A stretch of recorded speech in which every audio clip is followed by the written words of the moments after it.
Аса қамқор ерекше мейірімді Алланың атымен бастаймын. Жалпы ислам ғұламалары иман мен амалды бір ұғым ретінде және де керісінше екеуін екі ұғым ретінде қарастыратын пікірталастар бар. Бұл жерде амал дегеніміз парыз ретінде келген намаз немесе оразаны айтуға болады. Харижит, Муғтазила және Зайдия мазхабтары амал мен иманды екеуін бір ұғым ретінде санап, амал етпеген кісіні, яғни амалды тәрк еткен кісіні мұсылман ретінде санамайтын жағдайға да барған. Ал Ахлу сүннет ғұламалары амал мен иманды екі бөлек ұғым ретінде қабылдап, амал етпеген кісіні күнәһар мұсылман ретінде қабылдаған. Ендігі жерде иманды амалдың бір бөлігі деп санайтын мазхабтардың дәлелдеріне тоқталайық. Құран кәрімнің көптеген жерінде иман мен амал бір жерде келген.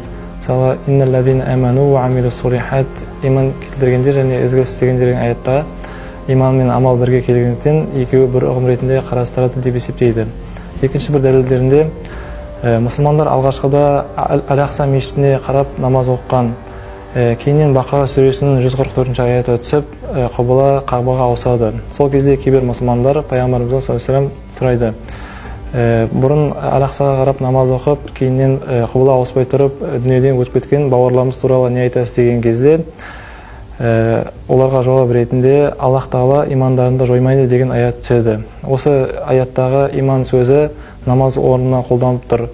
Және намаз, яғни амалды иманмен теңеп тұрғандықтан екеуі бір ұғым ретінде қарастырады деп есептейді. Ал ендігі кезекте амалды иманмен екеуі екі бөлек ұғым ретінде қарастыратын Ахлу сүннет ғұламаларының дәлелдеріне тоқталсақ.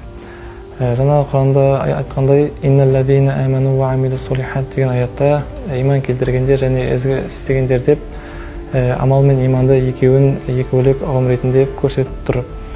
Оған мысал ретінде, мысалға Ахмет келді деген дұрыс бола ма, немесе Ахмет екі қолы, екі аяғымен келді деген дұрыс бола ма? Әрине Ахмет келді деген дұрыс болады. Себебі оның мүшелері екі қолы, екі аяғы ажырамас бөлігі болғандықтан оны атап айтудың қажеті жоқ. Ал егер Ахмет сөмке ұстап келсе, Ахмет сөмкемен келді деп айтар едік. Себебі сөмке Ахметтің бір бөлшегі болмағандықтан оның атын атап айтамыз. Сол сияқты амал да бұл жерде иманның бір бөлшегі болмағандықтан Аллах Тағала Құранда иман мен амалды бөлек-бөлек ұғым ретінде келтіріп, иман келтіргендер және ізгі істегендер деп атап кетіп отыр. Кейбір аяттарда иман амалдың қабыл болуы үшін шарт ретінде түсіндіріледі. Мысалға, мына аятта ал кімде-кім иман келтірген түрде түзу іс істесе, сонда ол жамандықтардың артуынан және жақсылықтардың кемуінен қорықпайды. Жалпы бір нәрсенің шарты болу үшін екеуі екі нәрсе болу керек. Сол үшін біз иман мен амалды екеуі екі бөлек нәрсе ретінде қабылдай аламыз.